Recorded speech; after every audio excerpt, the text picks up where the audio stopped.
The sleek outline of the multi-million-dollar EV9 prototype gleamed under the Michigan sun, its polished carbon fiber body reflecting the clouds above like a mirror.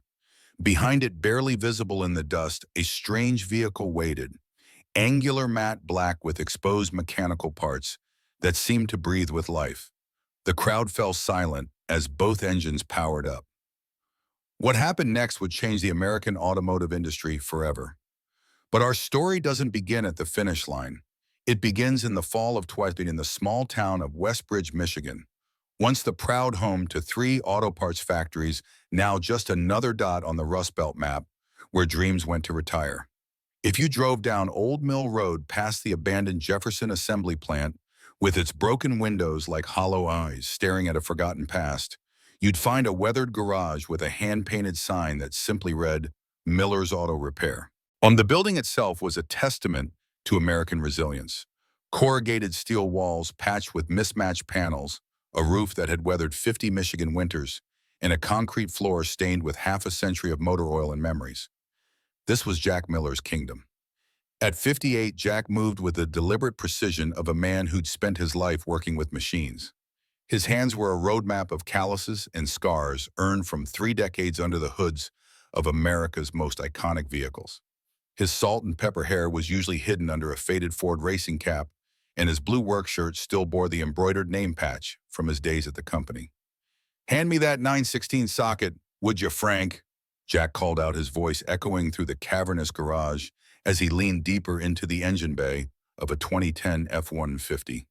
Frank Donnelly, 70 years old with a permanent tan and white mustache that would make Sam Elliott jealous, reached for the toolbox without looking. His fingers found the sack socket by feel alone. The kind of mechanical intuition you can't teach, you can only earn through decades of work. "Radiator hose again?" Frank asked, though he already knew the answer. "Third one this month," Jack replied. "They don't make them like they used to."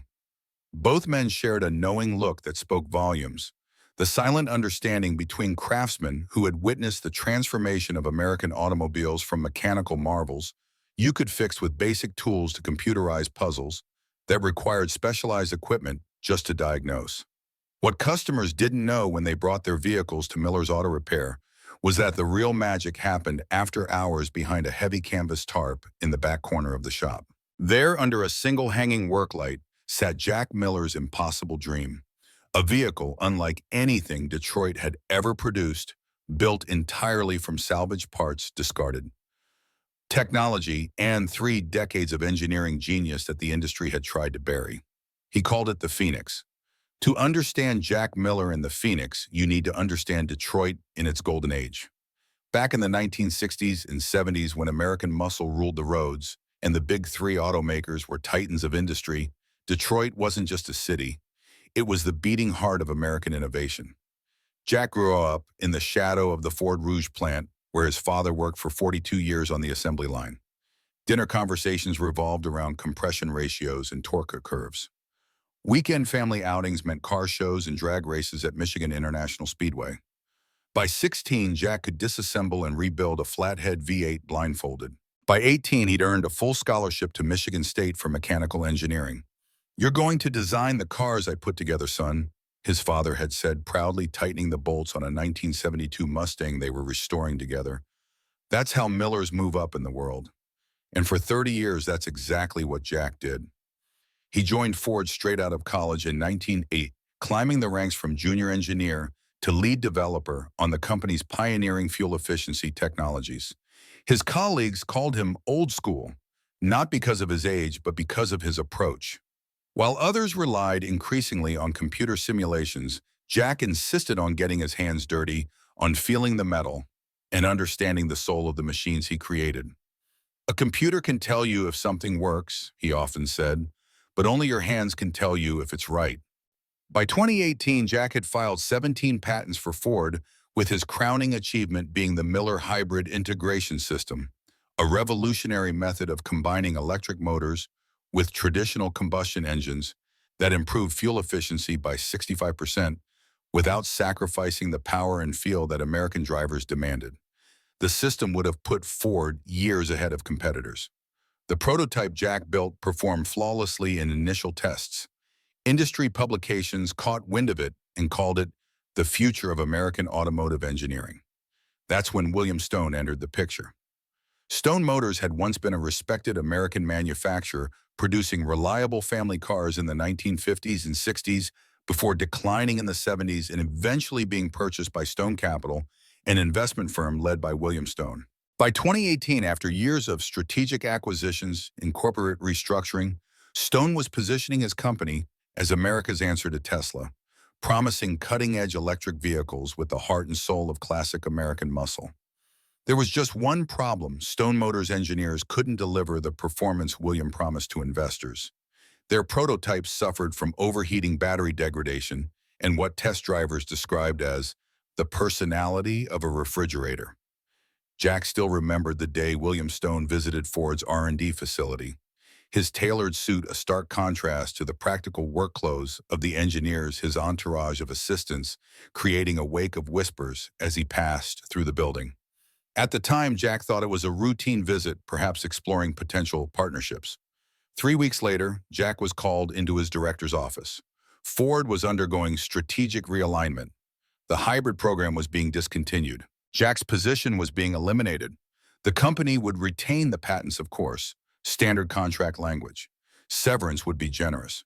24 years of service acknowledged with a handshake and a cardboard box. The real blow came 6 months later when Stone Motors announced its revolutionary Stone Drive integration system, a hybrid technology that looked remarkably similar to Jack's designs, with just enough modifications to skirt patent infringement. Jack filed complaints. He reached out to former colleagues. He tried to fight back through proper channels. But against Stone's army of corporate lawyers and with Ford unwilling to engage in a legal battle that would reveal their own failure to protect their engineers' work, Jack's protest disappeared into the corporate void. That would have been enough to break most men. But fate wasn't finished with Jack Miller. Marie, his wife of 26 years, had been battling breast cancer when Jack lost his job. Without his Ford health insurance, the premium treatments they'd planned suddenly became financially impossible. They mortgaged their house, sold their savings, drained their retirement accounts. "Don't worry about the money," Marie told him during those long nights in the hospital. "Just promise me you won't let them take your mind too. What you built matters, Jack. It could help people." By the time Marie passed away in early 2020, Jack had lost everything except the old garage his father had left him and the tools accumulated over a lifetime of building and fixing. But in those dark months of grief, sitting alone in that empty garage with nothing but memories and mechanical knowledge, something began to stir in Jack Miller. Not just anger, but purpose. Stone had stolen his hybrid system, but Jack knew something Stone didn't. The patents only covered what Jack had shown Ford. The real breakthroughs, the truly revolutionary ideas, had remained in Jack's notebooks. Ideas too experimental, too unorthodox for Ford's conservative engineering culture. If they thought they'd stolen his life's work, they were wrong. They'd only taken the blueprint. Jack still had the vision, and now he had nothing left to lose. The Phoenix began with a simple question: what if you built a car with no compromises? Not compromises for manufacturing efficiency or marketing appeal or quarterly profits. A vehicle built purely on engineering principles, using the best solution for each problem, regardless of convention. Jack started with scraps, literally. 3 times a week, he'd drive his battered 1994 Ford F-150 to Harmon's salvage yard on the outskirts of town.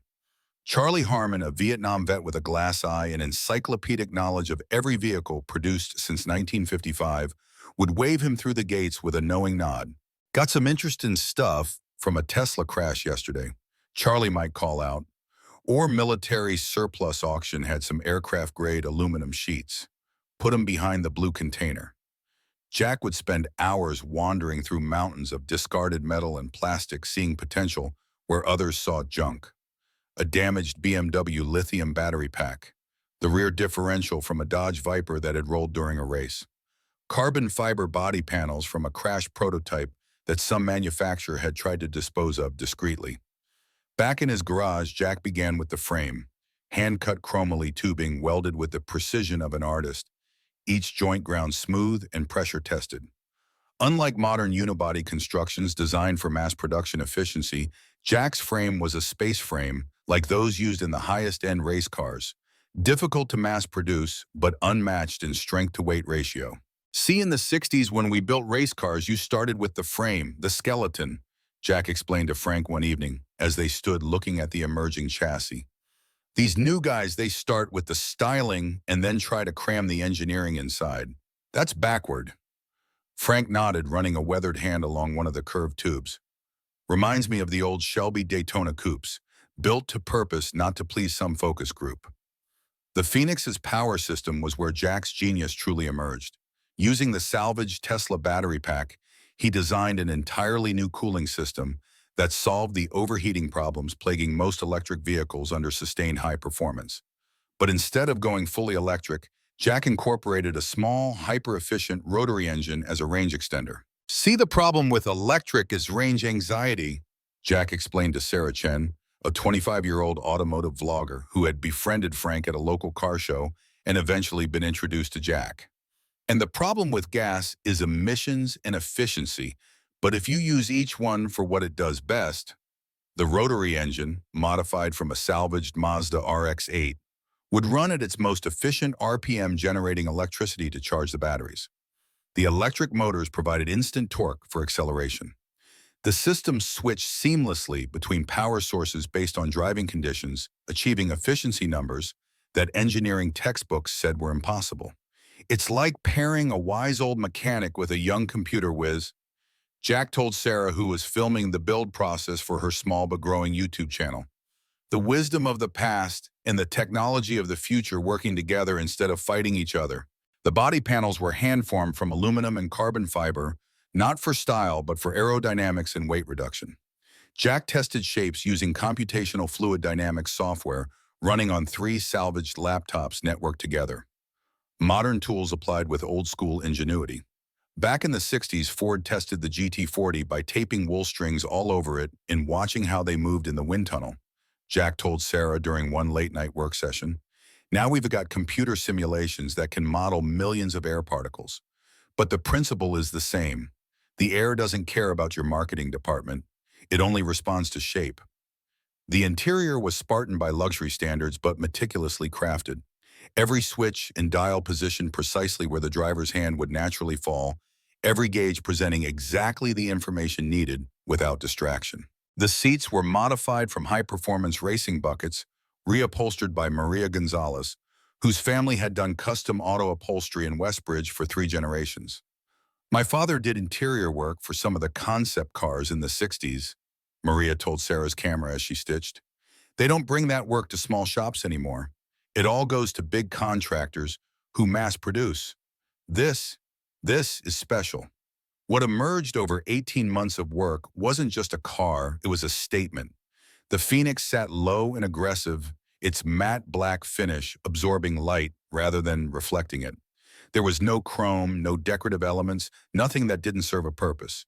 Yet it possessed a raw beauty, the kind that comes from pure function, executed perfectly.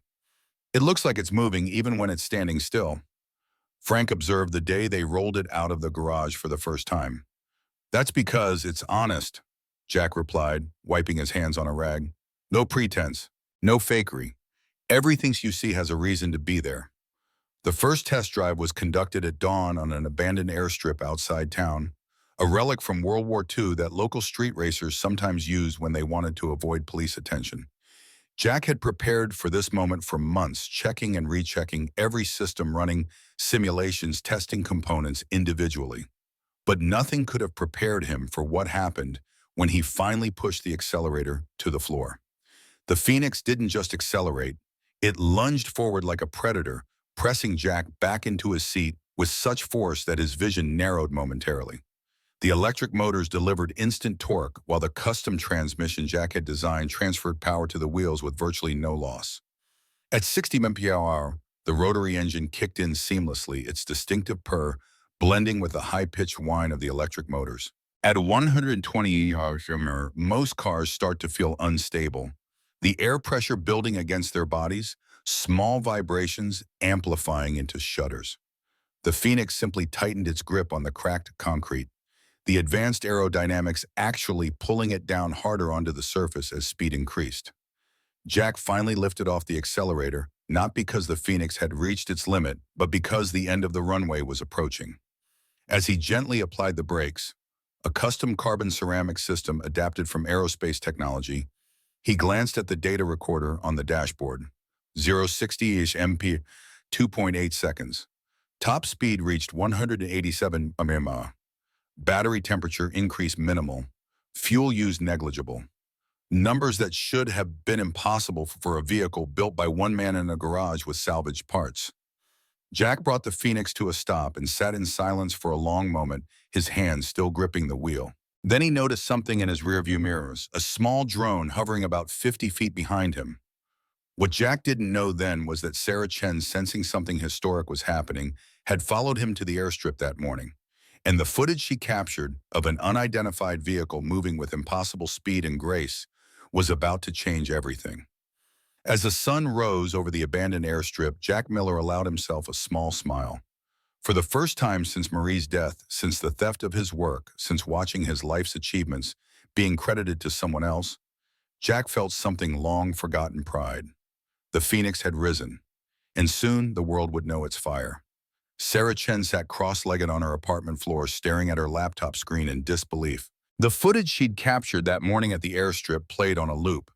The matte black vehicle accelerating with impossible speed, its strange silhouette cutting through the early morning mist like a phantom. "Holy," she whispered, pausing the video at a frame where the car was in profile, its distinctive shape clearly visible against the sun-bleached concrete. This wasn't just another modified street racer or kit car. This was something entirely new.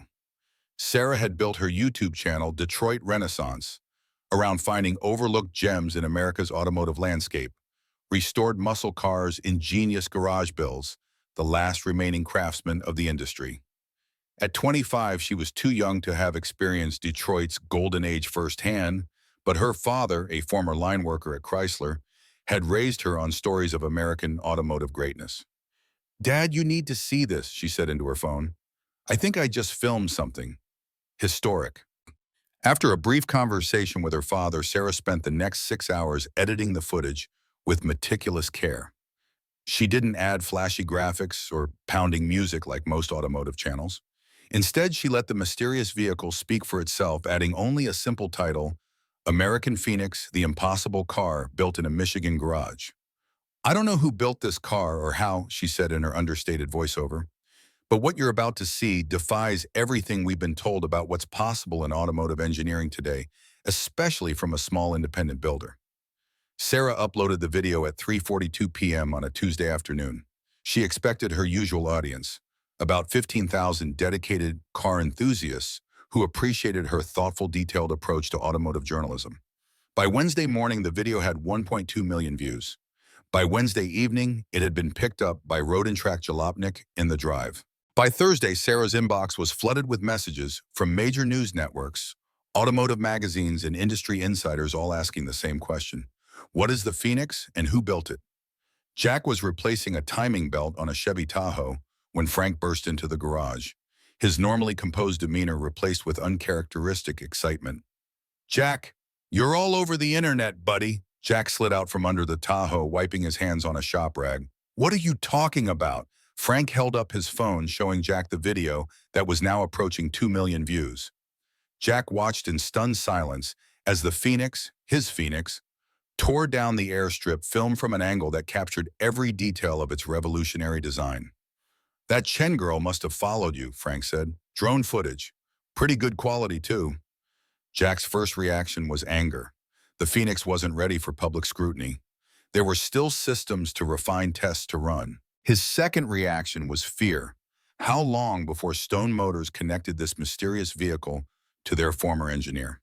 But as Jack watched the video again, listening to Sarah's respectful, almost reverent description of the Phoenix's capabilities, a third emotion began to surface: vindication. "The acceleration isn't just about raw power," Sarah's voice explained over the footage. "Look at how planted it remains, no wheel slip, no fishtailing. That's perfect weight distribution and chassis tuning. And listen to that sound. That's not just an electric whine. There's a rotary engine in there working in harmony with electric motors. This isn't just someone throwing power at a problem. This is engineering artistry. The comments section below the video was filled with thousands of responses. This is what American engineering used to be about. Innovation, not marketing. Whoever built this is the next Carroll Shelby. Detroit needs to hire this genius immediately. I haven't seen anything this exciting since the original Tesla Roadster reveal. Frank placed a hand on Jack's shoulder. They're talking about you, Jack. They're finally seeing what you can do. Before Jack could respond, his phone rang, a number he didn't recognize. Then it rang again with another unknown caller, then again. Looks like your quiet days in this garage are over, Frank said with a smile.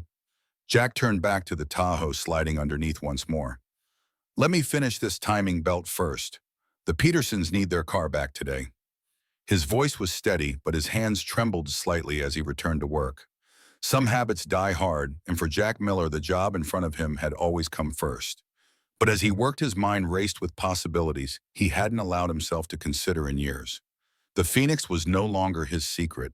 For better or worse, the world was watching. Sarah arrived at Miller's Auto Repair the next morning, camera in hand but not recording.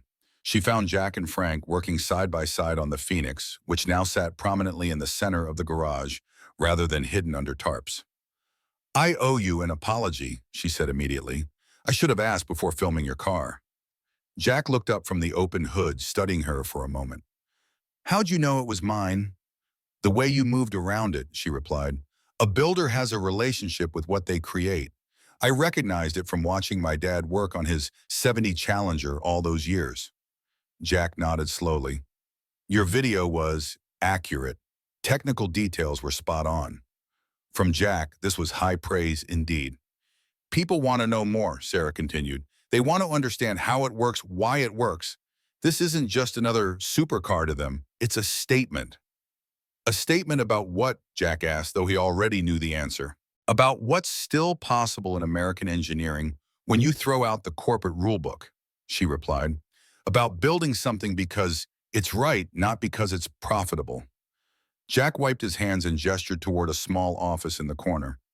Let me show you something. In the cluttered office, Jack unlocked a filing cabinet and pulled out several worn notebooks filled with detailed technical drawings, complex equations, and handwritten notes spanning decades. This is the Phoenix, he said, tapping the notebooks. Not just the car out there, the idea. An integration system that uses the best of internal combustion and electric power working together instead of replacing one another. For the next hour, Jack explained the fundamental engineering principles behind the Phoenix, how the rotary engine's compact size and high power-to-weight ratio made it ideal as a range extender, how his custom battery cooling system solved the overheating problems that plagued electric vehicles during high-performance driving, how the chassis design distributed weight perfectly between the axles for optimal handling. Sarah listened intently, asking questions that revealed her own substantial technical knowledge. Jack found himself explaining concepts more thoroughly than he had to anyone since his days at Ford, occasionally drawing diagrams to illustrate particularly complex systems. This hybrid integration system, Sarah said finally, it looks similar to what Stone Motors announced last year in their EV9 prototype. Jack's expression hardened. Stone's system is a pale imitation. They took my early designs, the ones I developed at Ford, but they missed the heart of it. For the first time, Jack shared the full story. His 3 decades at Ford, the development of the hybrid system, William Stone's visit to the R&D facility, his subsequent termination, and the appearance of his technology under Stone Motors branding. And then Marie got sick, Jack said, his voice dropping. Without my Ford health insurance, well, the treatments she needed weren't covered under the basic plans we could afford. Sarah switched off her recorder, which she had been using to take notes. This isn't just about a car anymore, is it? Jack closed the notebook. It never was. When Sarah's full feature on the Phoenix and its creator went live the following week, it wasn't just another viral video. It was an automotive revolution. The story of Jack Miller, the veteran Ford engineer whose groundbreaking technology had been appropriated, who had then built something even greater from salvaged parts while caring for his dying wife, struck a chord with Americans across the country. The technical deep dive into the Phoenix's systems drew admiration from engineers and automotive enthusiasts. Side-by-side comparisons between Jack's original designs and the Stone Motors Stone Drive system raised serious questions about intellectual property theft. Industry forums buzzed with analysis of the Phoenix's performance metrics, which seemed to defy conventional automotive engineering limitations. But it was the human story that truly captured America's imagination. The tale of an old-school engineer who refused to be discarded, who answered corporate betrayal not with lawsuits or bitterness, but by building something extraordinary.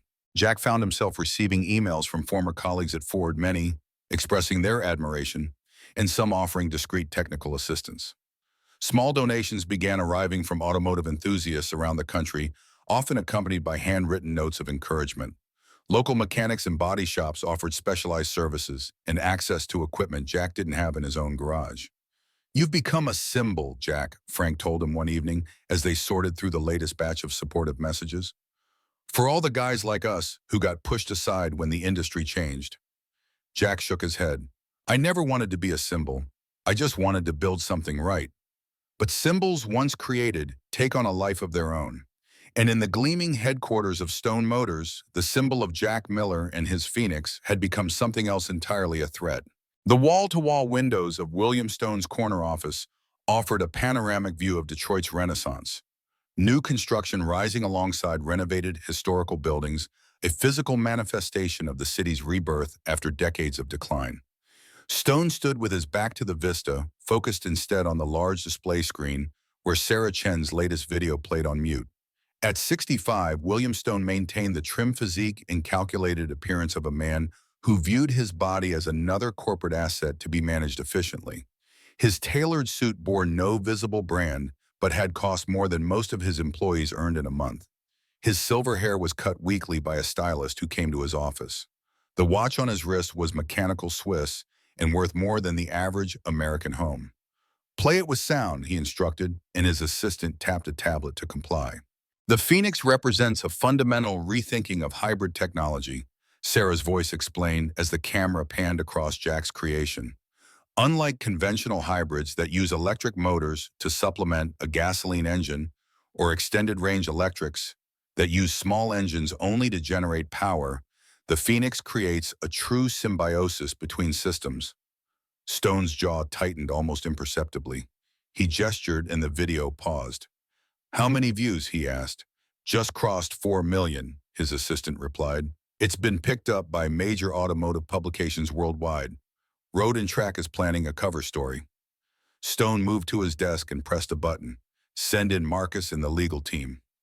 Within minutes, the office filled with Stone Motors' senior leadership. Marcus Wells, the company's chief technology officer, Diane Larson, head of the legal department, and James Peterson, VP of marketing. They sat in arranged chairs as Stone remained standing, a deliberate power dynamic that characterized all his meetings. "I assume you've all seen this?" "Phoenix," Stone began, gesturing toward the frozen image on the screen. "I need options." Marcus Wells spoke first. "I've analyzed the technical specifications based on what's visible in the videos. If they're accurate, the Phoenix outperforms our EV9 prototype in acceleration range and energy efficiency. Their cooling system in particular seems to have solved the thermal issues we've been struggling with." "That's because it's Jack Miller's work," Stone said coldly. "The same work you acquired from Ford 3 years ago, except now he's improved it beyond what we have." "Our legal position is complicated," Diane Larson interjected. "The core technology we acquired through proper channels from Ford. They signed off on all patents and intellectual property transfers. But if Miller has significantly evolved the technology using independently developed innovations, I don't want to hear about complications," Stone cut her off. "I want solutions. The EV9 is our future. We've invested over $400 million in development. We have a production line being retooled as we speak. Our stock price has risen 22% based on projected EV9 sales. And now some disgruntled ex-Ford engineer is building a superior vehicle in his garage." Stone walked to the window looking out over Detroit. The EV9 prototype reveals to the press and major investors are scheduled for next month. "How do we ensure that this garage project doesn't overshadow our launch?" "We could approach Miller about acquisition," Marcus suggested. Buy the Phoenix, bring him on as a consultant, incorporate his advances into our system. Stone turned back to the room. Make it happen. What's our backup plan when he refuses? The room fell silent for a moment. Why would he refuse a generous offer? James from marketing asked. Stone smiled thinly. Because Jack Miller isn't motivated by money. He's motivated by grievance. Against Ford, against me, against the industry that discarded him. The Phoenix isn't just a car to him, it's vindication. He walked back to his desk and sat down, a clear signal that decisions had been made. Marcus, prepare an acquisition offer, generous but not desperate. Diane, I want a complete legal strategy for claiming ownership of any technology that builds upon our acquired Ford patents. James began preparing a narrative about collaborative innovation in case we need to explain why the EV9's final version will incorporate elements similar to the Phoenix. As the executives filed out, Stone called Marcus back. And find someone who can approach Miller more informally. Sometimes these old-school types respond better to a personal touch. 3 days later, a black Lincoln Navigator with tinted windows pulled up outside Miller's auto repair. The man who strived out wore an expensive but deliberately understated suit. Nothing flashy, nothing that would immediately signal corporate affiliation. He carried a leather portfolio and walked with the confident stride of someone accustomed to getting what he wanted. Jack was bent over the Phoenix's open hood, making minute adjustments to the custom intake manifold when the man entered the garage. Mr. Miller, the man said, my name is Robert Keller. I represent Stone Motors in an unofficial capacity. I was hoping we might have a conversation about your remarkable vehicle. Jack straightened but didn't immediately respond. Frank, working nearby, set down his tools and moved closer, his posture protective. Stone Motors, Jack repeated finally. William sent you himself, did he? Keller smiled smoothly. Mr. Stone has taken a personal interest in innovative automotive technology. Your Phoenix has certainly caught the industry's attention. I'm busy, Jack said, turning back to the engine bay, and not interested in whatever you're selling. I'm not selling anything, Mr. Miller. I'm buying. Keller opened his portfolio and removed a document. Stone Motors would like to acquire the Phoenix project. The vehicle itself, all associated technology, and your expertise as a senior consulting engineer. We're prepared to offer a very generous compensation package. He placed the document on a nearby workbench. Jack glanced at it, noting the 7-figure number prominently displayed. That's a lot of money for a garage project, Jack observed. It reflects the value we place on true innovation, Keller replied. Plus, there would be ongoing royalties once the technology is incorporated into production vehicles. Your contribution would be fully acknowledged. Jack wiped his hands on a shop rag, leaving streaks of grease on the cloth. He looked at the Phoenix, then back at Keller. My wife died because I couldn't afford the cancer treatment she needed after your boss took my work and my job, Jack said quietly. What figure did you put in your proposal to compensate for that? Keller's professional smile faltered slightly. Mr. Miller, I understand you've had unfortunate experiences in the industry, but this offer represents a fresh start, a chance to see your innovations reach millions of drivers worldwide. Under Stone's name, Jack added. With full acknowledgement of your contribution, Keller countered. Think about it. The Phoenix technology mass-produced improving efficiency and performance for vehicles across America. Isn't that more valuable than one car in a garage in Michigan? For a moment, Jack seemed to consider this. He picked up the contract, flipping through the pages slowly. You know, he said conversationally, when I was at Ford, I learned something important about contracts.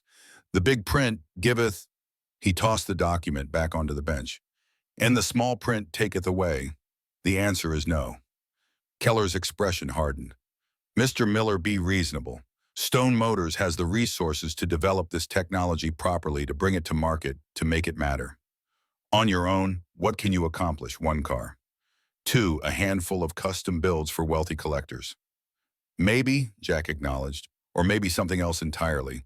Either way, it'll be my name on it, not Stone's. You can see yourself out. Keller gathered his portfolio but paused at the door. William thought you might be unreceptive. He asked me to convey that his offer won't improve with time. Quite the opposite, in fact. After Keller left, Frank let out a low whistle. Sounded like a threat to me. Jack nodded, returning to his work on the Phoenix. It was. You think they'll try something else? Jack tightened a bolt with practiced precision. Stone didn't get where he is by giving up easily. This was just the opening move. "What's our next move then?" Frank asked. Jack looked up, his expression resolute. "We finish the Phoenix, we make it perfect, and then we show the world exactly what it can do." The first sign of trouble came 3 days later. Jack arrived at the garage before dawn, as was his habit, to find the heavy padlock on the side door cut cleanly through. Heart racing, he rushed inside, flipping on lights as he moved toward the area where the Phoenix was parked. The car sat undisturbed, its matte black finish reflecting the fluorescent lights from above. Jack circled it, slowly checking for damage or tampering, but found nothing obvious. The computer system showed no signs of unauthorized access. The mechanical components appeared untouched. When Frank arrived an hour later, they conducted a more thorough inspection, testing every system methodically. Everything functioned normally. "Maybe it was just kids," Frank suggested, "or someone wanted to steal tools." Jack shook his head. "Nothing's missing, not even the good tools." "A warning then, or they're letting us know they can get in anytime they want," Jack replied grimly. He spent the rest of the day installing a new security system, cameras covering every angle of the garage, motion sensors and alerts that would send notifications to his phone if anyone entered after hours. For 2 weeks, nothing happened. The Phoenix continued to evolve under Jack's meticulous care. Sarah's videos documenting the process attracted millions of views, with each technical explanation and test drive building the legend of the impossible car from Michigan.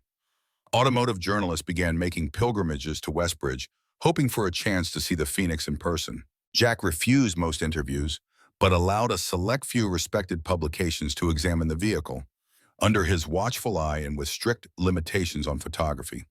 The resulting articles furthered the growing narrative of Jack Miller as a modern automotive folk hero, the embodiment of American ingenuity fighting back against corporate giants.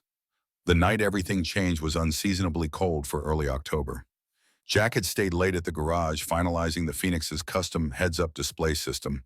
Around midnight, satisfied with the day's progress, he locked up and drove the short distance to his modest one-bedroom apartment. At 2:17 a.m., his phone erupted with alerts from the garage security system. Jack was already pulling on clothes when Frank called. "Fire department's on their way." Frank said, his voice tight with urgency. "It's bad, Jack. Really bad." Jack broke every speed limit, driving back to the garage. 2 blocks away, he could already see the orange glow lighting up the night sky. As he turned onto Old Mill Road, the full catastrophe came into view. Flames shooting through the roof of his garage, black smoke billowing upward, fire trucks with lights flashing as firefighters battled the blaze. Jack slammed on the brakes and leapt from his truck, running toward the inferno that had been his life's work. A firefighter intercepted him, physically restraining him from getting closer. "My car!" Jack shouted over the roar of the flames. "The Phoenix is in there." "Nothing's surviving that, sir," the firefighter said grimly. "This fire's too intense, too fast-moving." Almost like it had help. Frank appeared at Jack's side, his face ashen in the firelight. "I got here 10 minutes ago. They wouldn't let me in either." Together they watched as the roof collapsed with a thunderous crash, sending a fresh eruption of flames skyward. The heat was so intense they could feel it from across the street, like standing near an open furnace. By dawn, the fire was finally under control, though firefighters continued to douse hotspots. What remained of Miller's Auto Repair was a skeletal structure of blackened beams and melted metal. The contents of the garage, tools accumulated over a lifetime, equipment, spare parts, and most devastatingly, the Phoenix itself, were reduced to twisted, unrecognizable debris. The fire chief approached Jack, who had not moved from his vigil across the street. "We'll conduct a full investigation, but I want to be straight with you, Mr. Miller. This has all the hallmarks of arson. The fire started in multiple locations simultaneously. There's evidence of accelerants. Someone wanted this place destroyed completely." Jack nodded numbly, his eyes fixed on the ruins of his garage. "Was there anything particularly valuable inside?" the chief asked. "Something someone might want to destroy." Jack let out a hollow laugh. "Just my life's work." As the firefighters packed up their equipment and neighbors who had gathered to watch the spectacle began to disperse, Sarah arrived, camera in hand, but not recording. Her face fell as she took in the devastation. "Jack, I'm so sorry, she said, genuine anguish in her voice. Got your next video title? Jack asked bitterly. Phoenix returns to ashes. Sarah didn't flinch at his tone. I'm not recording. I wouldn't exploit this. Frank put a hand on Jack's shoulder. She's been fair to us, Jack. One of the few. Jack ran a hand over his face, exhaustion and despair etched in every line. I know, I'm sorry, Sarah. It's just, everything was in there, everything. Not everything, Sarah said quietly. She held up her camera. I have hundreds of hours of footage. Every system, every component, every test, it's all documented. Documentation won't rebuild my car, Jack replied. No, Frank agreed, Hummus, but it might help us prove who did this. Jack looked sharply at his old friend. What do you mean? Frank pointed to a building across the street, a vacant storefront that had once been a hardware store. That place still has security cameras. Old system, but they never took it down when they had closed. Might have caught something. Within hours, Sarah had convinced the building's owner to let them access the security footage. The camera quality was poor, but it clearly showed a black SUV with no license plates parking across from the garage at 1:43 a.m. A figure in dark clothing exited the vehicle carrying what appeared to be a duffel bag. 20 minutes later, the same figure returned to the SUV empty-handed and drove away. At 2:16 a.m., the first visible flames appeared in the garage windows. Not definitive proof, Sarah observed, but combined with the fire chief's assessment of arson. It's stone, Jack said with certainty. He couldn't buy the Phoenix, so he destroyed it. Without proof, that's a dangerous accusation, Frank cautioned. I don't need proof, I know. Jack stood up abruptly, and now he thinks he's won. The three of them relocated to Frank's small house on the outskirts of Westbridge. In Frank's cluttered living room, surrounded by memorabilia from his days as a NASCAR mechanic, Jack sat staring at the blank wall, seemingly lost in his own thoughts. What now? Sarah finally asked, breaking the heavy silence. Now, Jack said slowly, we rebuild, but not just the Phoenix, something better. Jack, be realistic, Frank said gently. We lost everything. Tools, parts, equipment. It would take months just to gather what we need, let alone start building. We don't have months, Jack replied. Stone Motors is revealing their EV9 prototype to investors in 4 weeks. That's our deadline. Our deadline for what? Sarah asked. Jack turned to her, a spark returning to his eyes. To show the world what really happened, to rebuild the Phoenix better than before, and to challenge Stone on his own turf. With what resources? Frank pressed. Insurance won't pay out for months, and even then it won't cover half of what we lost. For the first time since the fire, Jack smiled, a small, determined expression that transformed his face. We have something Stone doesn't have. What's that? Sarah asked. People who believe in us. That evening, Sarah went live on her channel for the first time ever.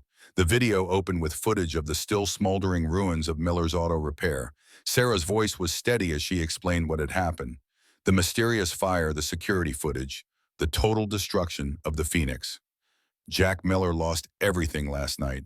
She told her viewers, the camera now showing Jack standing amid the rubble, his expression stoic but determined. His tools, his equipment, the Phoenix itself, all gone. The camera held on Jack as he bent down and picked up a twisted piece of metal, recognizable to Sarah's automotive-savvy audience as a fragment of the Phoenix's distinctive intake manifold.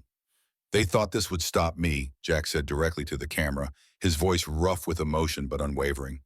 They thought they could burn away years of work, decades of knowledge. They were wrong. Jack held up the scorched piece of metal. This isn't just a car part. It's a promise. The Phoenix will rise again, better, stronger, faster. And this time the whole world will see it happen. Sarah then explained their plan to rebuild the Phoenix in just 4 weeks in time to challenge the Stone Motors EV9 at its official reveal. She outlined what they needed: tools, workspace, parts, and support. If you believe in American innovation, in the spirit of the underdog, in the idea that one person with the right skills can still change the world, help us make history, Sarah concluded. She posted links to a fundraising page and a dedicated email address where people could offer material support. Her expectations were modest, perhaps enough donations to replace some basic tools, maybe offers of workspace from local businesses. What happened instead was automotive history, rebuilding and preparing for the challenge. By morning, the fundraiser had reached $127,000. By the end of the day, it surpassed $500,000. Messages flooded in from across America and around the world. Mechanics offering specialized tools, engineers volunteering expertise parts, suppliers promising components at cost or free. A retired tool and die maker from Wisconsin drove overnight with a truck full of precision equipment he'd kept after closing his shop. A carbon fiber specialist who had worked on NASCAR bodies offered to fabricate new panels. Three former Ford engineers who had worked with Jack years earlier arrived with laptops loaded with simulation software and design programs. Most surprisingly, Charlie Harmon from the salvage yard showed up with his flatbed truck loaded with components, including an intact lithium battery pack even better than the one that had been destroyed. "Been saving this," Charlie told Jack gruffly. "Military prototype. Rejected for some bureaucratic reason. Figured you'd find a use for it someday." The most significant offer came from Miguel Ramirez, owner of Ramirez Custom Restorations, a high-end classic car restoration shop on the other side of Westbridge. Miguel arrived personally at Frank's house where Jack was sorting through donated tools. "My father worked the line at Ford for 32 years, Miguel said after introducing himself. "When he got laid off in '08, nobody cared what happened to him or his family. What you're doing, standing up to these corporations, it matters. My shop is yours for as long as you need it." Ramirez's facility was perfect. 10,000 square feet of space with vehicle lifts, fabrication equipment, paint booths, and a dyno room for testing. Miguel's team of craftsmen, normally devoted to restoring million-dollar classics for wealthy collectors, volunteered to assist in rebuilding the Phoenix. "Just one condition," Miguel added with a smile. "We get to sign our names somewhere inside the car, for history." The rebuild became a round-the-clock operation. Jack worked seemingly without sleep, fueled by determination and the support flowing in from every direction. Frank coordinated the volunteers, assigning tasks based on skill sets and maintaining the supply chain of donated components. Sarah documented everything, her daily videos now reaching audiences in the millions. The new Phoenix took shape with astonishing speed. Using Sarah's detailed footage as reference and Jack's encyclopedic memory of every component, the team reconstructed the vehicle with precision. But this wasn't just a replica of the original. Jack incorporated improvements at every stage, refinements he had been contemplating but hadn't implemented. The chassis was now titanium alloy instead of steel, salvaged from aerospace scrap. Lighter, stronger, more rigid. The battery cooling system was completely redesigned using a non-conductive fluid circulation method that improved efficiency by 22%. The rotary engine was rebuilt with ceramic components in critical areas, reducing heat transfer and improving fuel combustion. "The fire was a blessing in disguise," Jack explained to Sarah's camera as they worked late one night, 3 weeks into the rebuild. "When you build something the first time, you make compromises, work around problems. When you build it the second time, you get to fix all those little things that bothered you." Frank nodded in agreement. "It's like restoring a classic car. The second restoration is always better than the first because you know where all the problems are going to show up." The most significant improvement came in the integration system that synchronized the electric motors with the rotary engine.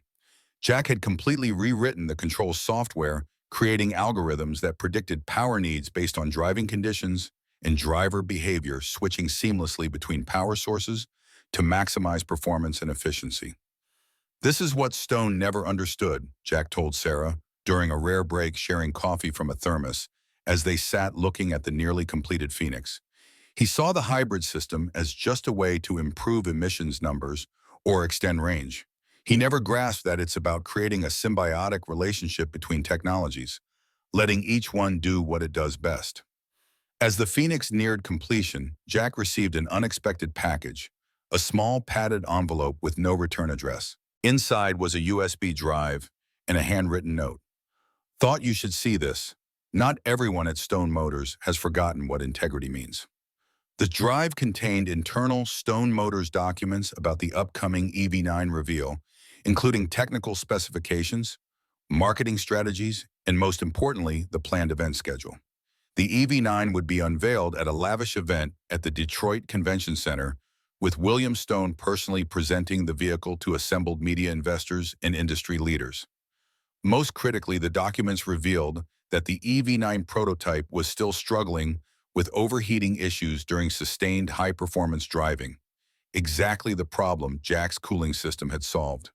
They're going to demonstrate a quick acceleration run, then immediately power down for the rest of the presentation, Jack explained to Frank and Sarah after reviewing the files. They can't risk running it continuously because the batteries will overheat. How does that help us? Frank asked. Jack's smile was grim but determined. Because I'm going to challenge Stone to a real demonstration, not just a scripted presentation, but a head-to-head comparison between the EV9 and the Phoenix. If he accepts, we win because the Phoenix will outperform it. If he refuses, he looks weak and afraid. He won't accept, Sarah pointed out. Not with millions in investor money on the line. Oh, he'll accept, Jack said confidently. Because the one thing William Stone can't resist is an opportunity to publicly humiliate someone he considers beneath him. He thinks I'm just a disgruntled engineer with a garage project. His ego won't let him turn down the chance to put me in my place. The night before the Stone Motors event, the team worked until dawn, putting the finishing touches on the Phoenix.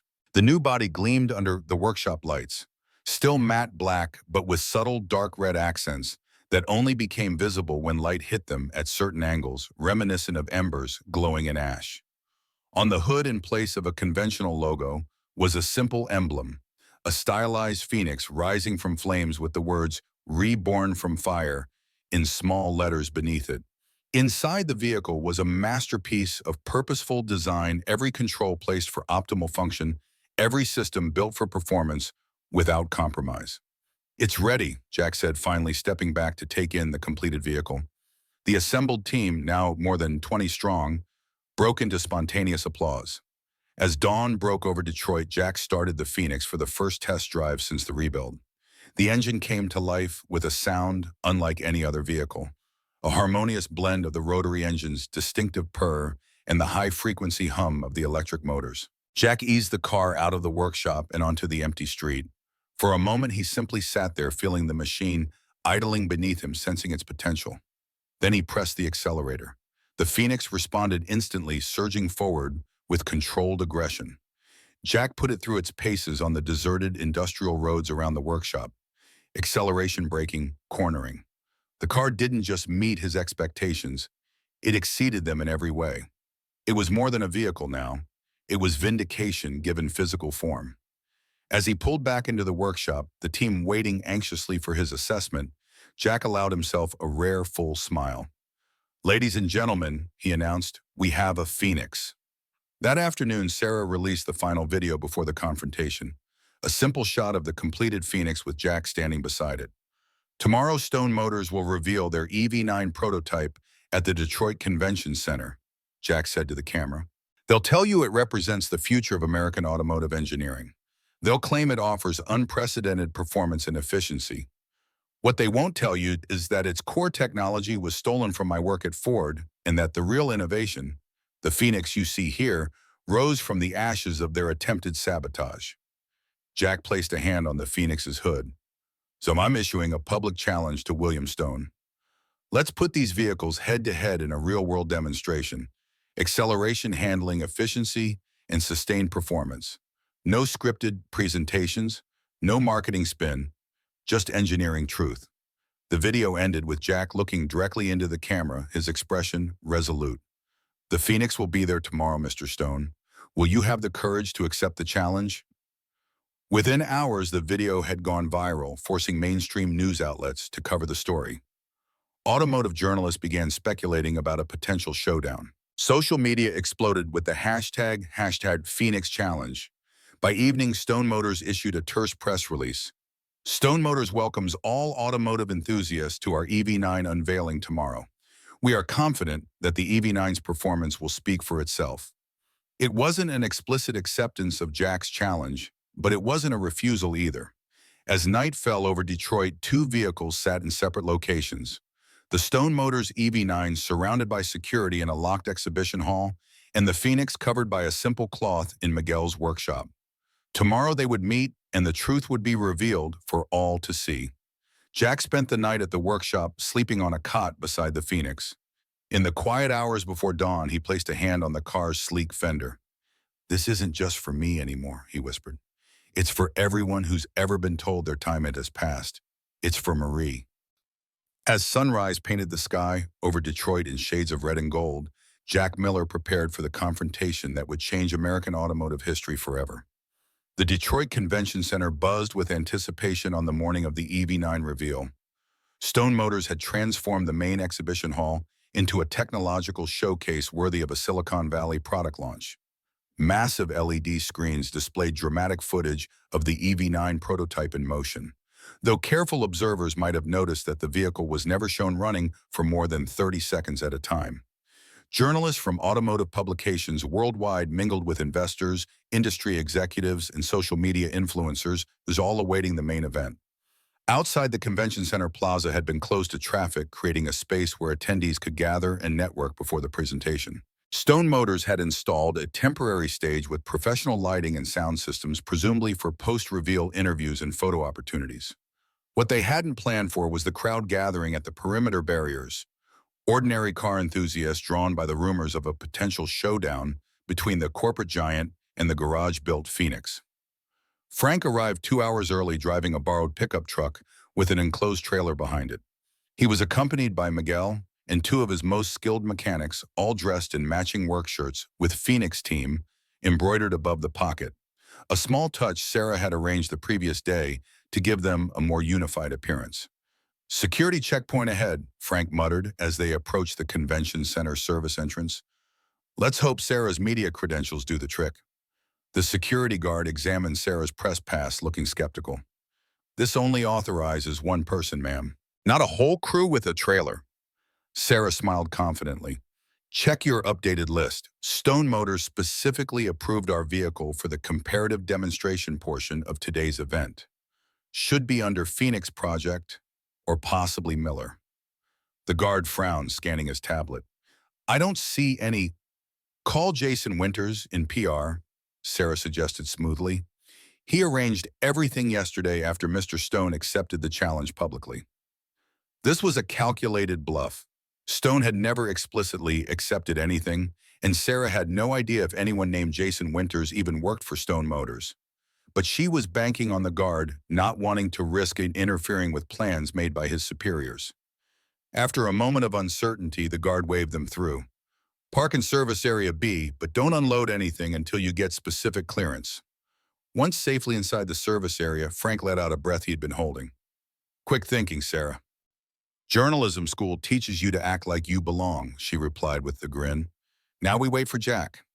Jack arrived 30 minutes later in Miguel's restored 1965 Mustang, a symbolic choice that wasn't lost on the automotive journalists who spotted him pulling into the convention center complex.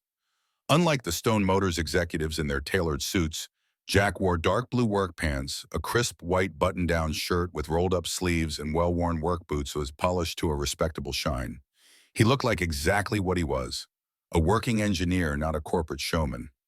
As Jack approached the trailer containing the Phoenix, a Stone Motors representative intercepted him, a young woman in a sleek pantsuit with a tablet in hand and an earpiece connecting her to the event management team. "Mr. Miller," she said, her tone professionally cordial, "I'm Elise Parker, Stone Motors events coordinator. There seems to be some confusion about today's schedule. We don't have any competitive demonstration planned as part of the EV9 reveal." Jack nodded politely. "No confusion, Ms. Parker. I issued a challenge and your company's press release suggested it was accepted. We're here to follow through. Mr. Stone has a carefully choreographed presentation planned," she explained, her smile never wavering. "Perhaps we could arrange something for a later date, maybe next month, when—" "We both know there won't be a later date," Jack interrupted calmly. "Once today's show is over and the press coverage dies down, Stone Motors will have no incentive to put the EV9 head-to-head against the Phoenix." Elise's smile tightened slightly. "Mr. Miller, while we appreciate enthusiasm from independent builders, this is a major corporate event with international media present. We simply can't alter the program to accommodate—" "You're right," Jack agreed, surprising her. "You can't alter your program, so we'll create our own, right outside in the plaza where everyone can see. After Stone's presentation, I'll have the Phoenix waiting. If Stone and the EV9 show up for a comparison, wonderful. If not, that absence will speak volumes to all those journalists and investors. The implied threat wasn't lost on Elise. Her hand moved to her earpiece, and she stepped away for a hushed conversation. Jack waited patiently, exchanging a knowing look with Frank. When Elise returned, her professional demeanor remained intact, but her eyes had hardened. Mr. Stone has generously agreed to a brief comparative demonstration following the main presentation. You'll be allocated 5 minutes on stage. Our technical team will need to inspect your vehicle beforehand. Of course, Jack agreed. As long as our team can inspect the EV9 as well. Fair's fair. This clearly hadn't been part of her instructions. After another brief consultation via earpiece, she nodded reluctantly. Acceptable. But the inspection will be limited to visual confirmation that both vehicles are in standard operating condition. No diagnostic equipment, no access to onboard systems. Understood, Jack said, extending his hand. We appreciate Mr. Stone's sportsmanship. Inside the convention center, William Stone was reviewing his presentation one final time when Marcus Wells, his CTO, approached with obvious concern. Miller's here, Marcus reported, with the Phoenix. Events team says you've agreed to some kind of comparison demonstration. Stone's expression remained impassive, though a muscle twitched almost imperceptibly in his jaw. Yes, a minor modification to the program. William, this is a mistake, Marcus warned, keeping his voice low to avoid being overheard by nearby staff. The EV9 isn't ready for an uncontrolled demonstration. The cooling system is still compromised above 60% power draw. If Miller pushes us into a sustained performance test, Miller won't dictate the terms, Stone interrupted smoothly. We'll control the demonstration, a simple acceleration run, perhaps a slalom to showcase handling. Nothing that stresses the thermal system for more than 30 seconds. And if he proposes something else, Stone smiled thinly, then I'll remind everyone present that this is our event, our stage, and our rules. Miller will have his 5 minutes of reflected glory, the press will get their drama, and then we'll continue with our investor meetings as planned. Marcus looked unconvinced. The independent automotive press is already treating this like David versus Goliath. If we appear to be avoiding a fair comparison, then we'll manage the narrative, Stone said firmly. That's what our PR department is paid to do. Now is the EV9 ready for the initial presentation? Yes, battery at 100%, systems checked, test driver briefed. Excellent. Stone adjusted his tie, a small and necessary gesture that nevertheless betrayed his tension. Let's go make history. At precisely 10:00 a.m., the lights in the exhibition hall dimmed. The assembled crowd of journalists, investors, and industry insiders, over 500 strong, fell silent as the massive screens came to life with a dramatic video montage chronicling Stone Motors' 75-year history. The carefully produced film emphasized the company's transitions through various automotive eras, strategically highlighting its adaptability while glossing over the decades of decline before William Stone's acquisition of the brand. As the video concluded, a spotlight illuminated the center stage where William Stone now stood impeccably dressed in a tailored charcoal suit that projected both authority and innovation. The careful balance of tradition and future focus that characterized the Stone Motors rebrand. Ladies and gentlemen, Stone began, his voice confident and measured. For 3/4 of a century, Stone Motors has been part of the American automotive landscape. We've witnessed the industry's evolution from mechanical simplicity to technological complexity. We've seen competitors rise and fall. We've weathered economic storms and shifting consumer preferences. He paused, allowing his words to resonate. But we have never stood still. Today, we don't just join the electric revolution, we redefine it. The stage beneath him began to rotate, revealing a vehicle covered by a shimmering silver cloth. The EV9 prototype, hidden until this moment, waited for its grand unveiling. The future of American automotive engineering isn't about abandoning our heritage, Stone continued. It's about honoring that heritage by evolving beyond it. The EV9 represents not just a new vehicle, but a new philosophy, one that embraces both performance and responsibility, power and efficiency, tradition and innovation. With practiced theatrical timing, Stone gripped the edge of the cover. Ladies and gentlemen, I give you the future of American mobility, the Stone Motors EV9. The cover slid away, revealing a sleek, aggressive-looking vehicle with flowing lines and dramatic proportions. The EV9's metallic blue paint caught the stage lights, creating an almost liquid appearance as the car rotated slowly for the audience's appreciation. The crowd responded with appropriate applause, cameras flashing throughout the hall as journalists captured the moment. The EV9 platform represents 4 years of dedicated research and development, Stone explained as technical specifications appeared on the screens behind him. A dual-motor powertrain delivering over 1,000 horsepower, 0 to 60 in under 2.4 seconds. A proprietary battery system with fast charging capability that can restore 80% capacity in just 15 minutes. As Stone continued detailing the EV9's features, Jack, Frank, and Sarah watched from the side of the hall, standing among technical journalists rather than in the VIP section. "Impressive package," Frank murmured. "On paper," Jack agreed quietly, "but notice he's not mentioning sustained performance or thermal management." Sarah nodded. "And no word on actual range during performance driving, just the ideal conditions maximum." The presentation continued for another 20 minutes, with Stone highlighting various innovations and design elements. Throughout, the EV9 remained stationary, impressive in its stillness, but untested in action. Finally, Stone reached the demonstration portion of the program. Of course, specifications and design elements only tell part of the story. The true test of any vehicle is performance. Let's see the EV9 in action. The stage extended into a runway that stretched the length of the exhibition hall. A professional driver in Stone Motors racing attire entered and took position behind the wheel of the EV9. At Stone's signal, the vehicle hummed to life, its distinctive startup sequence designed to convey power and precision. The driver engaged the launch control system, the EV9's displays lighting up as the motors prepared for maximum output. With a nod from Stone, the driver released the brake. The EV shot forward with undeniable, eye-widening acceleration, streaking down the runway in near silence, save for the rush of air and the whine of electric motors at full power.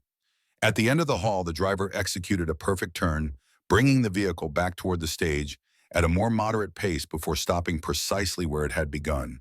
The audience erupted in applause. Even Jack had to acknowledge the impressive display. "Ladies and gentlemen," Stone announced as the applause subsided, "the Stone Motors EV9, American innovation reborn for the electric age." More applause followed, with many in the audience rising for a standing ovation. Stone basked in the moment, his expression one of satisfied pride. As the applause began to fade, Stone addressed the crowd once more. "Now, many of you may have heard about a so-called challenge issued on social media yesterday." A ripple of anticipation moved through the audience. Journalists who had been preparing to file their initial reports suddenly paused, sensing a more interesting story developing. "At Stone Motors, we welcome enthusiasm from independent builders and garage innovators," Stone continued smoothly. "They represent the grassroots passion that has always fueled automotive culture. In that spirit, we've invited Jack Miller and his Phoenix project to join us briefly for a friendly comparison." The condescension in Stone's tone was subtle but unmistakable, positioning Jack as an amateur hobbyist rather than a serious competitor. "Mr. Miller," Stone called, extending his hand toward the side of the stage, "would you care to join us?" Jack walked onto the stage with calm confidence, nodding acknowledgments to the audience, but focusing primarily on Stone. The contrast between them was striking. Stone in his perfect suit, Jack in his workman's clothes. Stone surrounded by corporate branding, Jack standing alone. "Thank you for the invitation, Mr. Stone," Jack said, his voice carrying clearly through the hall, thanks to the wireless microphone he had been given. "The Phoenix team appreciates the opportunity." "Perhaps you could tell our audience a bit about your project." Stone suggested the word project again, carrying that slight diminishing tone. Jack nodded. "The Phoenix isn't just a vehicle, it's a statement about what's possible when engineering is driven by principles rather than profit margins. Built largely from salvaged and repurposed components, it represents a hybrid approach that marries the best aspects of combustion and electric technologies without compromising either." "Fascinating," Stone replied, his tone suggesting the opposite. "And you believe this salvage project can compete with a vehicle representing hundreds of millions in research and development?" "I don't believe it," Jack answered evenly. "I know it, because the Phoenix was built to solve the real problems that electric vehicles face: thermal management during sustained performance, range anxiety, and the disconnection between driver and machine that plagues most EVs. Stone's smile tightened almost imperceptibly. Well, there's only one way to settle this, isn't there? A demonstration. Exactly, Jack agreed. But not just a quick acceleration run. A comprehensive comparison. Acceleration, yes, but also sustained high-speed operation efficiency under load and real-world range. The audience murmured with interest. Stone's smile remained fixed, but his eyes hardened. I'm afraid time constraints won't permit such an extensive demonstration, Stone countered smoothly. Perhaps a simple acceleration comparison would be more appropriate for today's program. Jack had anticipated this. Of course, your event, your rules. But if the EV9 is everything you claim, surely a more thorough comparison would only reinforce its superiority. It was a perfect trap. If Stone refused, he would appear afraid. If he accepted, the EV9's thermal management issues would be exposed. Stone glanced toward the audience, clearly calculating the public relations implications of either choice. After a moment that stretched just long enough to become uncomfortable, he nodded. In the spirit of transparency and confidence in our technology, Stone Motors accepts your challenge, Mr. Miller. We'll conduct a 3-part demonstration, acceleration handling, and a 3-mile endurance circuit on our test track behind the convention center. The audience broke into spontaneous applause, sensing they were witnessing something unscripted and genuine, a rarity in corporate product launches. Excellent, Jack said, extending his hand. Shall we begin? The Phoenix was brought into the exhibition hall, rolling silently under its electric power. The contrast with the EV9 was immediately apparent. Where Stone's vehicle was sleek and futuristic, the Phoenix was purposeful and raw. Its matte black finish absorbed light rather than reflecting it, giving it a solid, substantial presence.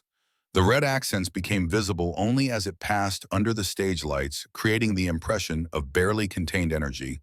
The audience reacted with appreciative murmurs. Automotive journalists in particular leaned forward in their seats, recognizing that the Phoenix's design prioritized function over form in a way that suggested serious engineering intent.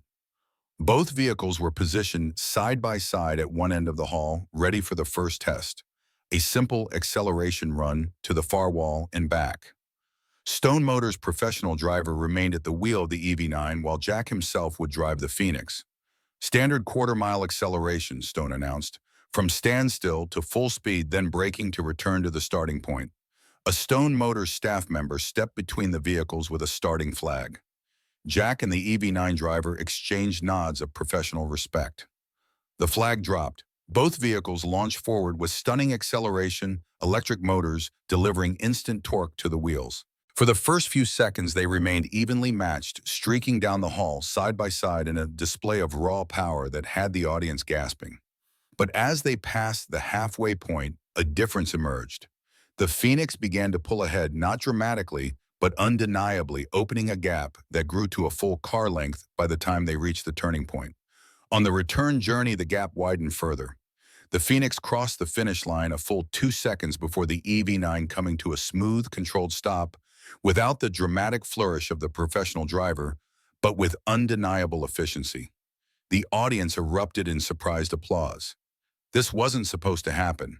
An independent builder wasn't supposed to outperform a major manufacturer's flagship prototype. Stone's expression remained composed, but a muscle worked in his jaw. Impressive first run, he acknowledged. Shall we proceed to the handling demonstration? Outside in the convention center plaza, staff had hurriedly arranged a slalom course marked by traffic cones. A larger crowd had gathered now. Convention attendees joined by curious onlookers and automotive enthusiasts who had heard about the showdown through social media. The handling test revealed an even greater disparity between the vehicles. While the EV9 possessed impressive cornering ability, its weight, over 5,000 pounds due to its massive battery pack, was evident in every direction change. The Phoenix, nearly 1,000 pounds lighter thanks to Jack's integrated hybrid approach, moved through the course with aggressive precision, changing direction like a competition vehicle rather than a production car. When both vehicles completed the course, the timing display told the story the Phoenix had completed the slalom 4.3 seconds faster than the EV9. The crowd's reaction was no longer surprise but excitement. They were witnessing a genuine competition rather than a choreographed corporate presentation, and the underdog was winning. Stone, now standing with Marcus at the edge of the plaza, maintained his public smile, but spoke through gritted teeth. This is becoming problematic. The endurance test will expose the EV9's thermal issues. We could claim a technical concern, Marcus suggested quietly. Postpone the third test. Stone shook his head. Too obvious. We'd look like we're running scared. He paused, then added, implement Protocol Omega. Marcus's eyes widened slightly. William, that's... Just do it. Stone cut him off, discreetly. Marcus hesitated only briefly before stepping away, phone already in hand, as he contacted the technical team. The final test would take place on Stone Motor's private test track behind the convention center, a 1-mile circuit originally built for promotional videos and controlled demonstrations.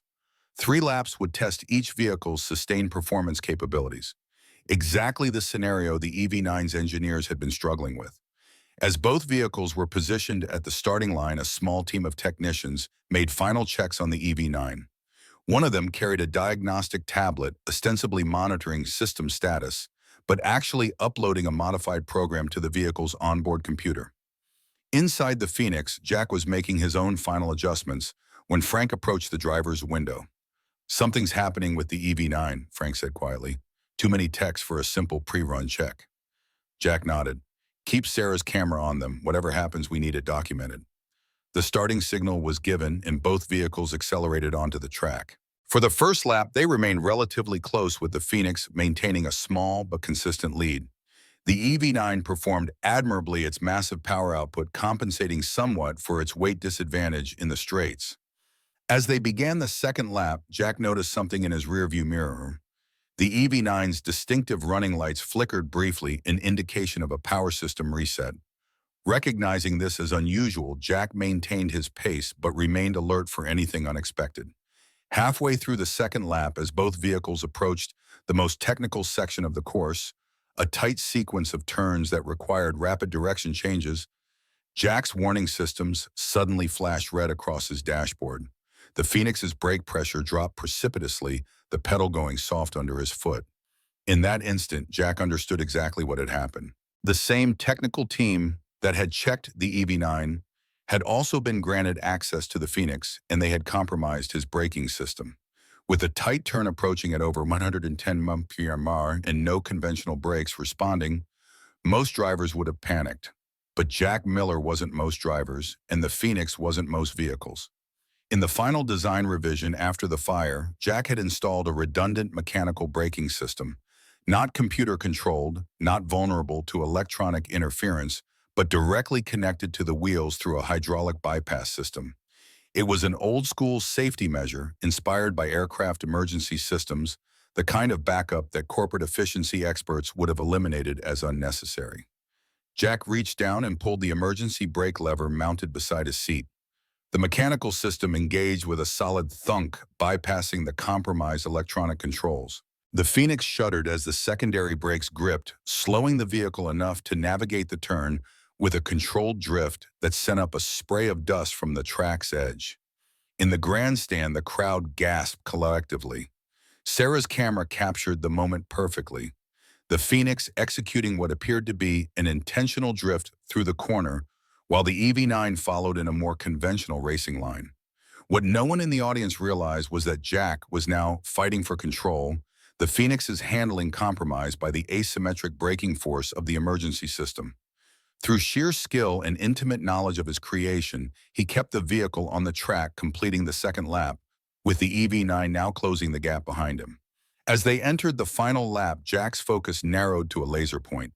Each turn calculated, each straightaway, an opportunity to adjust his approach for the next challenge. The Phoenix responded to his inputs with the loyalty of a machine built by its master's own hands, finding grip where physics suggested there should be none.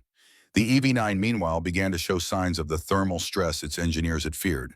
Its speed on the straights diminished noticeably, the vehicle's power management system automatically reducing output to prevent battery damage. By the midpoint of the final lap, the gap between the vehicles had widened again, despite Jack's compromised braking. As they approached the finish line, the Phoenix crossed a full 7 seconds ahead of the EV9, a devastating performance gap in a 3-lap race. Jack brought the vehicle to a careful stop using the mechanical system, the Phoenix's body now showing the battle scars of its ordeal, brake dust coating its wheels, tire marks along its flanks, where it had brushed the track barriers during the most challenging moments. The crowd erupted in cheers, many on their feet, applauding what they believed was simply a display of superior vehicle performance and a driving skill. But as Jack emerged from the Phoenix, his expression was grim rather than triumphant. He walked directly to Stone, who stood at the timing station reviewing the results with obvious displeasure. "You sabotaged my braking system," Jack said quietly, his voice level but intense. Stone's expression didn't change. "That's a serious accusation, Mr. Miller. Perhaps your homemade vehicle simply couldn't handle the stress of competition." "The Phoenix has redundancies that your team didn't know about," Jack replied. "A real engineer plans for failure, not just success." Before Stone could respond, Sarah approached with her camera. "Mr. Stone, can I get your reaction to the Phoenix outperforming the EV9 in all three tests?" Stone's media training took over. The EV9 performed exactly as expected for a pre-production prototype. Today's demonstration was never intended as a competition, but as an opportunity to showcase different approaches to electric vehicle design. "We congratulate Mr. Miller on his impressive independent project." "And what about the Phoenix's braking system failure during the endurance test?" Sarah pressed. "Our camera caught an unusual interaction between your technical team and both vehicles before the test began." Stone's composure slipped for just a moment. "I'm not aware of any technical interactions beyond standard safety checks. If Mr. Miller experienced mechanical issues that would seem to validate our approach of comprehensive testing rather than garage experimentation." The exchange was being broadcast live on Sarah's channel, now watching by hundreds of thousands of viewers worldwide. In the background, Frank had opened the Phoenix's diagnostic port and connected a laptop, his expression darkening as he reviewed the data. "Jack," Frank called, waving him over. "You need to see this." Jack excused himself from the increasingly tense interview and joined Frank at the Phoenix's side. "System logs show an unauthorized access to the braking module exactly 17 minutes ago," Frank explained, pointing to the screen. "Someone uploaded a foreign program designed to create cascading pressure loss in the hydraulic system once speed exceeded 100 milliamperes per on the second lap." Jack's expression hardened. "That's not just sabotage. That's attempted murder," Frank finished grimly. "At that speed with those turns without brakes." Sarah had overheard their conversation. Without hesitation, she turned her camera toward the diagnostic screen, capturing the evidence clearly before swinging back to where Stone still stood. "Mr. Stone," she called out, her voice carrying across the now silent track area. "Would you care to comment on evidence showing the Phoenix was electronically sabotaged just before the endurance test? A sabotage that disabled the primary braking system and could have resulted in a fatal crash." The blood drained from Stone's face as he realized the implications, not just legally, but for his company's entire future.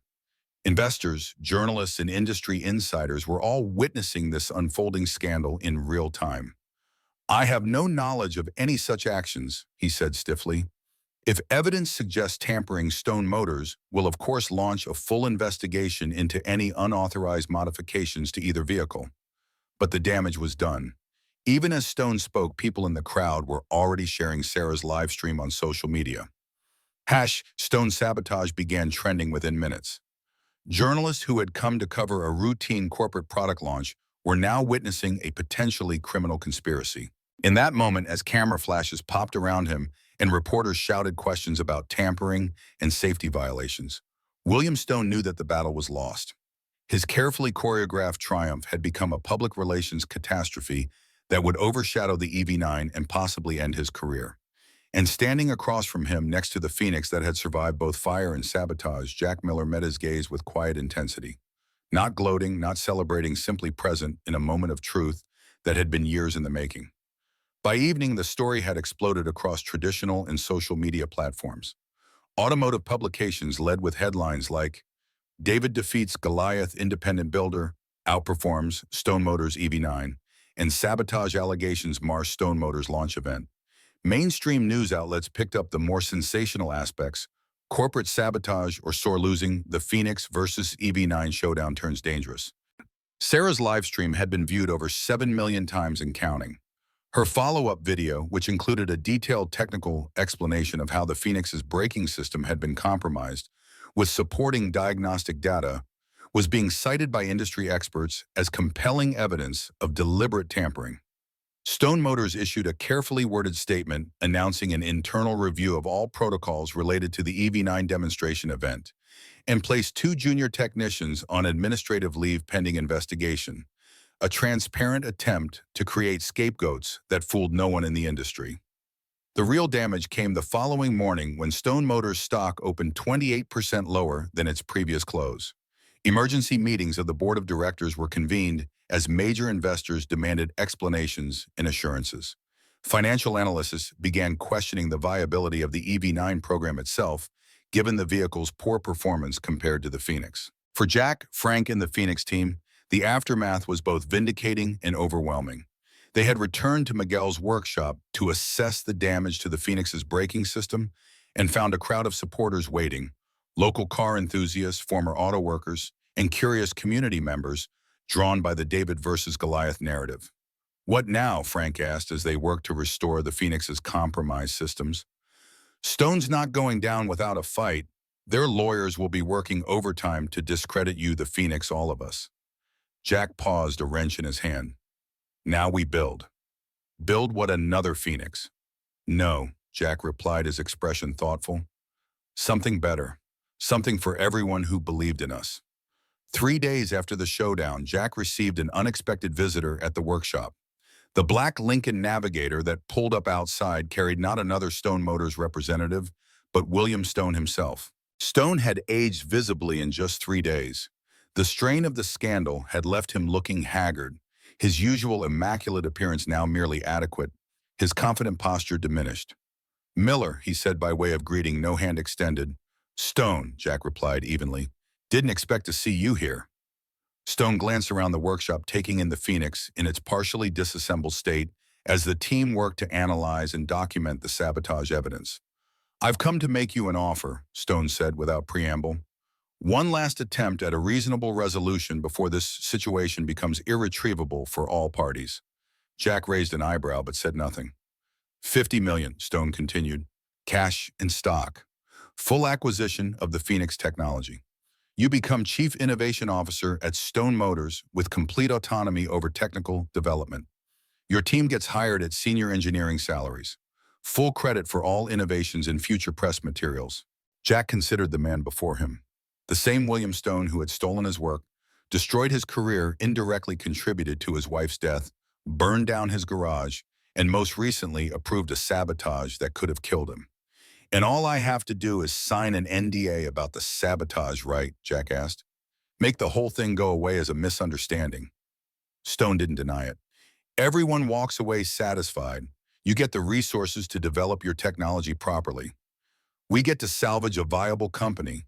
The automotive industry maintains stability rather than descending into chaos and litigation."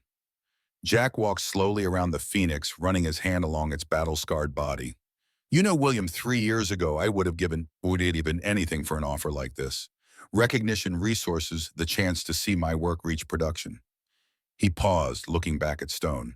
"But that was before you showed me who you really are. Before you showed me what corporate ownership really means for true innovation." Jack shook his head. "The answer is no. Not for 50 million, not for 500 million. The Phoenix doesn't belong to me anymore. It belongs to everyone who helped rebuild it after your people burned down my garage. It belongs to every engineer who's ever had their work stolen by someone in a better suit. It belongs to the future of American engineering that puts principle before profit." Stone's expression hardened. "Don't be a fool, Miller. You can't mass-produce vehicles without capital, without facilities, without a distribution network. This little rebellion might make for good social media content, but it's not a sustainable business."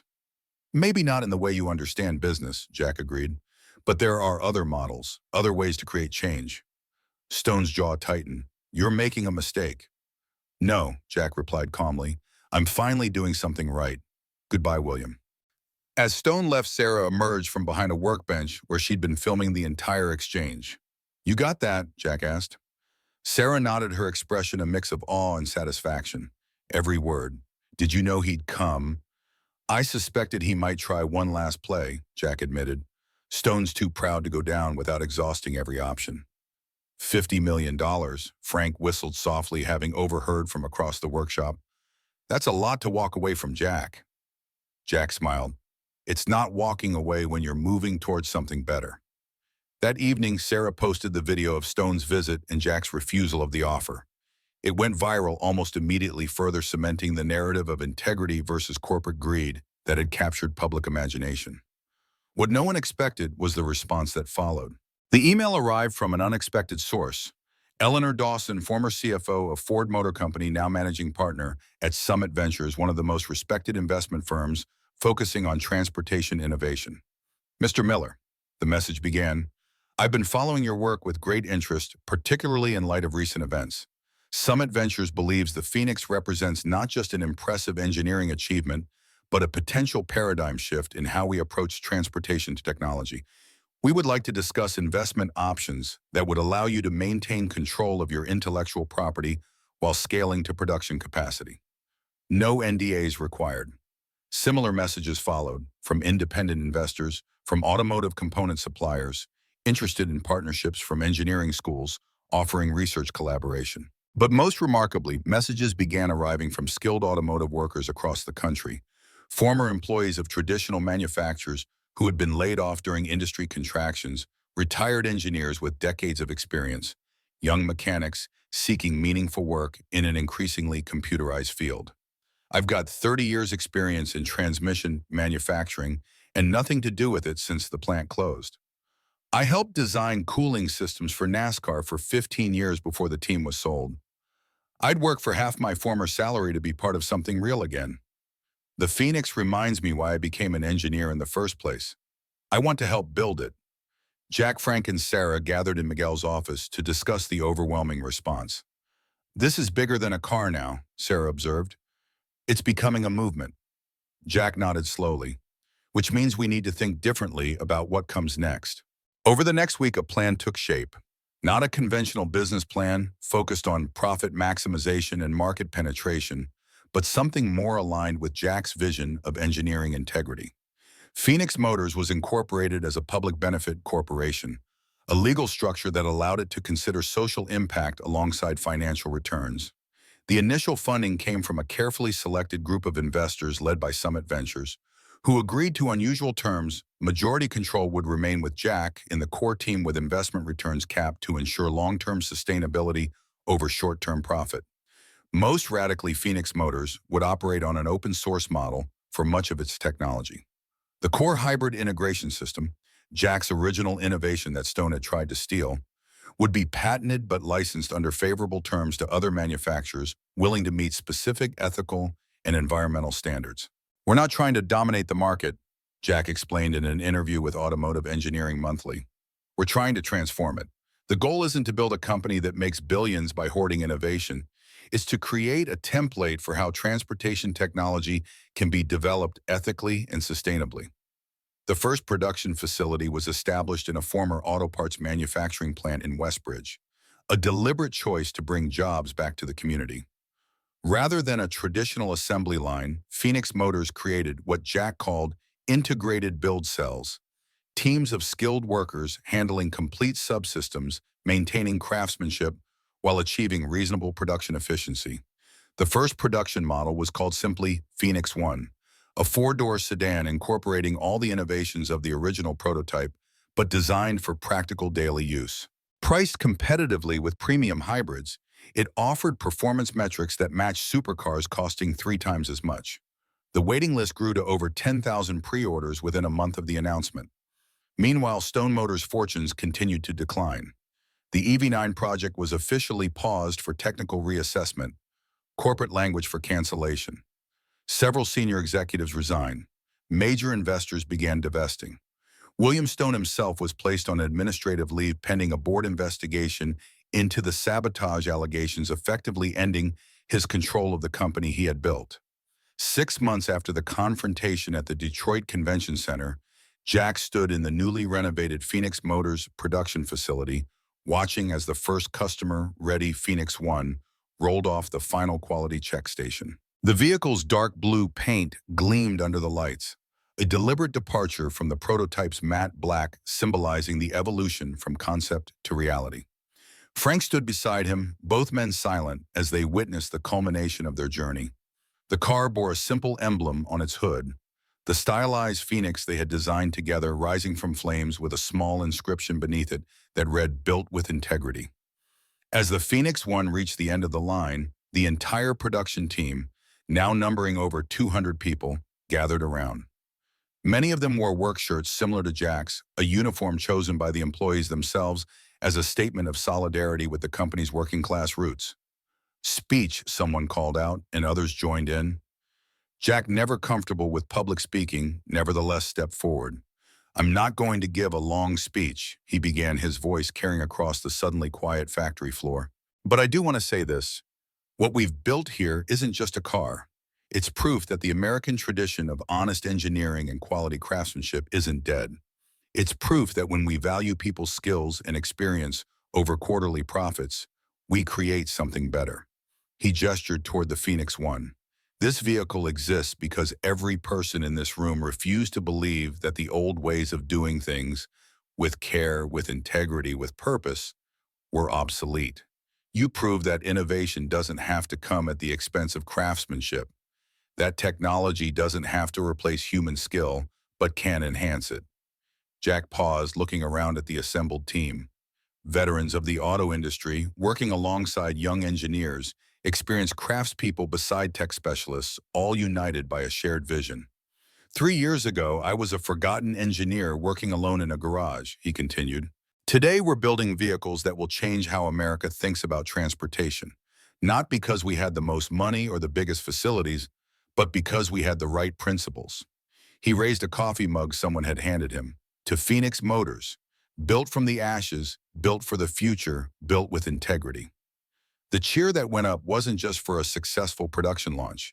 It was for vindication, for renewal, for the proof that in an industry many had written off as soulless and corporate, there was still room for the human element, for the wisdom of experienced hands and the vision of principled minds. As the celebration continued around him, Jack stepped away, quietly walking to a small memorial plaque installed near the factory entrance.